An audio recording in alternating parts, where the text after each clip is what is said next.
दोस्तों, मैं हर्षिता और आप देख रहे हैं ट्विंस माय वर्ल्ड।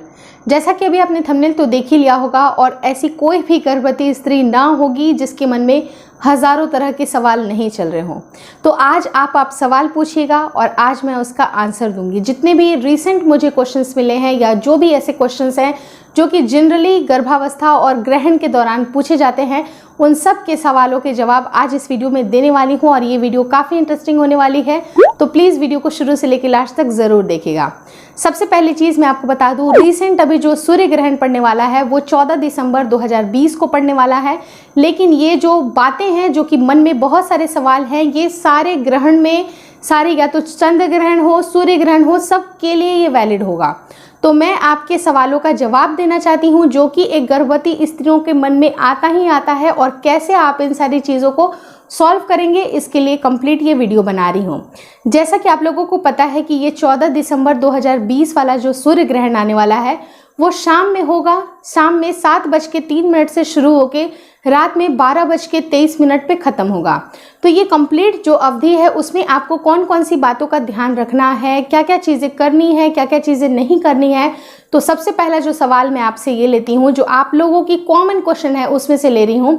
पहली बात कि क्या मैं लेट सकती हूँ, क्या मैं बैठ सकती हूँ, क्योंकि हमारे घर में रिवाज होता है कि हमें खड़े रहना चाहिए। तो उसके लिए मैं आपको बता दूं कि अभी आपका गर्भावस्था का टाइम चल रहा है, तो आपका जो भी पॉस्चर है अगर उसका सही रूप से मेंटेनेंस नहीं हो पाएगा तो ब्लड सर्कुलेशन कम हो जाएगी। तो ब्लड सर्कुलेशन अगर कम होगी तो ऑब्वियस सी बात है कि कहीं ना कहीं आपके और आपके बच्चे के लिए ये बातें अच्छी नहीं साबित होंगी। इसलिए कोशिश ये करिए कि जब भी आपको उठना है, जब भी आपको बैठना है, आप बेशक आराम से बैठिए उठिए, कोई भी प्रॉब्लम नहीं है। दूसरा इंपॉर्टेंट सवाल, क्या मैं सो सकती हूँ नींद से? तो जी हाँ, आप आराम से सो जाइए, क्योंकि इस समय ऐसा जो टाइम होता है, कहा जाता है कि सोना वर्जित होता है। लेकिन आप देख लीजिए कि ये जो सूर्य ग्रहण का जो टाइम है वो शाम के 7 बजे से शुरुआत होकर रात के 12:30 तक है। तो कोई भी गर्भवती स्त्री क्या 12:30 बजे रात तक वो जगी रहेगी? ऑब्वियस सी बात है कि नहीं जगी रहेगी। तो आपको करना क्या चाहिए कि जो आपका जो नॉर्मल जो टाइमिंग है उसमें आप आराम से सो जाइए। तीसरा एक बहुत बड़ा क्वेश्चन, क्या मैं इस समय बाथरूम जा सकती हूँ या नहीं जा सकती हूँ? देखिए, गर्भावस्था का टाइम है तो ऑब्वियस सी बात है कि ब्लैडर पे बहुत ज़्यादा जोर पड़ता है। बेबी जैसे जैसे ग्रो करता है, यूटेरस बढ़ता है, तो आपका जो ब्लैडर होता है वो काफ़ी जल्दी भरने लगता है, जल्दी फुल हो जाता है। तो ऑब्वियस सी बात है कि प्रेशर पड़ना एक लाजमी सी बात है। तो आप बार बार भी जा सकते हैं, कोई दिक्कत की बात नहीं है। देखिए, दिक्कत आती कहाँ है, जो हमारा इंडिया है उसमें बहुत सारे ऐसे घर हैं जो गाँव में वगैरह ऐसा बनाया जाता है कि आंगन के पार या दूर कहीं पर बाथरूम रहता है, किचन रहता है। तो ऐसा माना जाता है कि जो ग्रहण की जो छाया होती है, उसकी जो रेडिएशन होती है वो गर्भवती स्त्री पे नहीं पड़नी चाहिए। तो बात है ये कि अगर आपको बाथरूम जाना है तो आप अपने आप को पूरी तरह से कवर कर लीजिए, चाहे मोटी कंबल ले लीजिए, शॉल ले लीजिए। अगर आप कवर करके जा रहे हैं तो कोई भी प्रॉब्लम नहीं है, रेडिएशन नहीं पड़नी चाहिए। चौथा सवाल आपके मन में ज़रूर आता है कि क्या हमें बाहर जाना चाहिए? जैसे मैंने अभी आपको बताया कि बाहर जाना अवॉइड करना चाहिए अगर जब तक कि इमरजेंसी ना हो। अगर मान लीजिए कि आपका डिलीवरी का ही समय नज़दीक आ गया तो उस वक्त क्या आप ग्रहण देखिएगा या आप हॉस्पिटल में रश करना ज़रूरी समझिएगा? तो जो चीज़ें बहुत ज़्यादा ज़रूरी हैं, इमरजेंसी है, तो इमरजेंसी के केस में आपकी जो प्रायोरिटी है वो इमरजेंसी को ही देनी चाहिए। तो आप खुद समझ लीजिए कि आपको क्या चीज़ें चूज़ करनी है। घर में बैठ के ही आप डिलीवरी पास ऑन होने का इंतज़ार करोगे या फिर आप जाओगे, तो आपको खुद देखना है। लेकिन हाँ, जाने की एक जैसे कि रेडिएशन की जहाँ तक बात है तो अपने आप को अच्छी तरह से कवर कर लीजिए, फुल स्लीव्स पहन लीजिए, कोई दिक्कत की बात नहीं है। पांचवा जो बहुत बड़ा क्वेश्चन आता है कि क्या हमें खाना पीना चाहिए इस वक्त या नहीं खाना पीना चाहिए? तो ग्रहण का जो ऐसा कोई भी टाइमिंग हो, चाहे सूर्य ग्रहण हो, चंद्र ग्रहण हो, कोई भी टाइमिंग हो, तो हमारे को क्या करना होता है कि थोड़ा वर्जित रहता है। उस समय कुछ खाना पीना नहीं होता है, खाना पीना बनाना भी नहीं चाहिए, क्योंकि ऐसा माना जाता है कि जो हार्मफुल रेज रेडिएशंस जो पूरे वातावरण में फैली रहती है तो वो हमारे खाने को दूषित करती है। तो इसके पहले मैंने आपको एक उपाय बताया है कि आप सारे खानों के पहले तुलसी का पत्ता रख लीजिए। पीने का पानी भी है, जैसे मटके पे रखा आपने, जग में रखा, तो उसके ऊपर आप तुलसी का पत्ता रख लीजिए और आराम से ग्रहण के ड्यूरेशन में भी खाइए पीजिए। क्योंकि इस समय जो आपका शरीर है काफ़ी कमज़ोर भी है, बहुत सारी चीज़ें आपके शरीर में ऑलरेडी चल रही हैं। आप एक ग्रोइंग बेबी को जन्म देने वाले हैं, बेबी ग्रो कर रहा है अंदर, उसको काफ़ी न्यूट्रिएंट्स चाहिए। तो आपको मैं रेकमेंड नहीं करूँगी कि आपको भूख लगी है तो आप खाना मत खाइए, आपको प्यास लगी है तो पानी मत पीजिए, अपने आप को पूरी तरह से हाइड्रेटेड रखिए, साथ ही साथ खाना भी खाइए। लेकिन मान लीजिए कि अगर आप कुछ नियम को बहुत ज़्यादा फॉलो भी करना चाह रहे हैं तो कोशिश करिए कि ग्रहण के पहले ही खा लीजिए, या फिर मान लीजिए अगर 3 घंटे का ग्रहण है, सपोज दैट किसी भी साल में कभी भी पड़ गया 3 घंटे का, तो 3 घंटे आप बिना खाए रह सकते हैं। लेकिन अगर यही ग्रहण आपका 10 घंटे तक चल रहा है, 7 घंटे तक चल रहा है, तो आप कैसे बिना खाए पिए रहिएगा? तो आपको खुद से देखना पड़ेगा, खुद से समझना पड़ेगा कि आपका शरीर किस चीज़ को कितना ज़्यादा बियर कर पा रहा है, कितना ज़्यादा सह पा रहा है। तो अगर ड्यूरेशन लंबी है तो उस ड्यूरेशन में आप खाइए पीजिए, लेकिन आप तुलसी का पत्ता हर जगह रख दीजिए, कोई दिक्कत की बात नहीं है।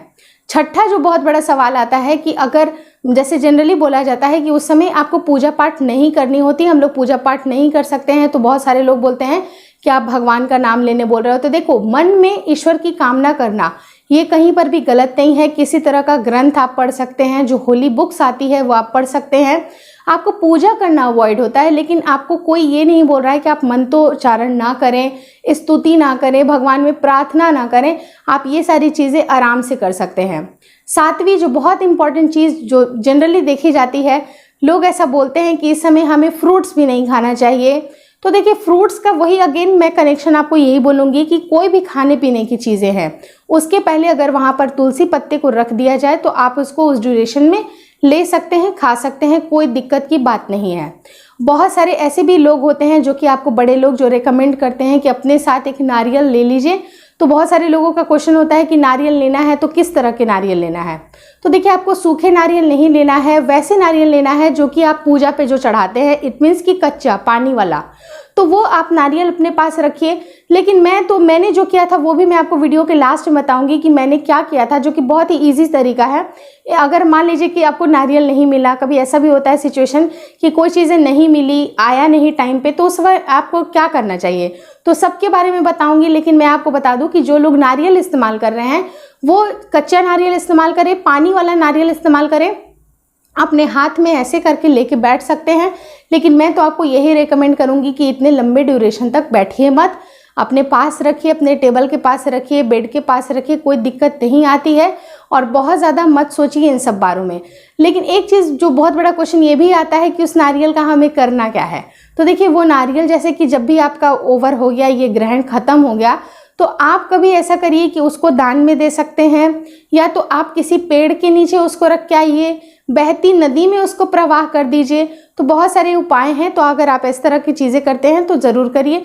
अगर आप बहुत ज़्यादा धार्मिक प्रवृत्ति से हैं तो आप किसी को दान भी कर सकते हैं, और कहा जाता है कि दान करते ही रहना चाहिए, बहुत अच्छा होता है, इससे मन को भी शांति मिलती है और दूसरों को भी भला होता है। तो अगर आप चाहो तो ग्रहण खत्म होने के बाद जो भी आपकी शक्ति है, जो भी आपकी इच्छा है, उस हिसाब से कुछ पैसे आप ज़रूर किसी गरीब को दान दीजिए, या तो आप कोई जैसे कि अनाज दे सकते हैं, आलू, सब्जियां, कुछ इस तरह की चीज़ें दे सकते हैं अनाज के साथ। तो आपकी मर्ज़ी है जो भी आप देना चाहें, क्योंकि ग्रहण के बाद माना जाता है कि अगर आप दान करते हैं तो ये बहुत ज़्यादा पुण्य का काम होता है। इनफैक्ट मैं तो आपको ये बोलूँगी, ग्रहण ही क्या, अगर आपकी नीयत दान करने वाली है ना, तो ईश्वर भी आपको देख रहा है और ज़रूर आपके साथ अच्छा होगा।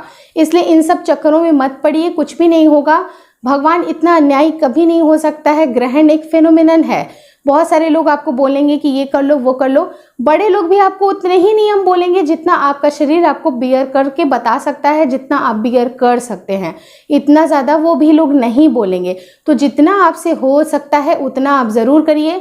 और last but not the least, आपको एक बहुत ही इंपॉर्टेंट बात बताऊंगी कि आपको अगर इन सब में से अगर आपको कुछ भी नहीं कर रहे हैं, तो सबसे अच्छी मैं बात बता दूं कि जो खड़े रहने वाली जो बात है, लोग बोलते हैं कि समय बैठना नहीं चाहिए, सोना नहीं चाहिए, उठना नहीं चाहिए, उसके लिए एक सटीक सा आपको तरीका मैं बता रही हूँ।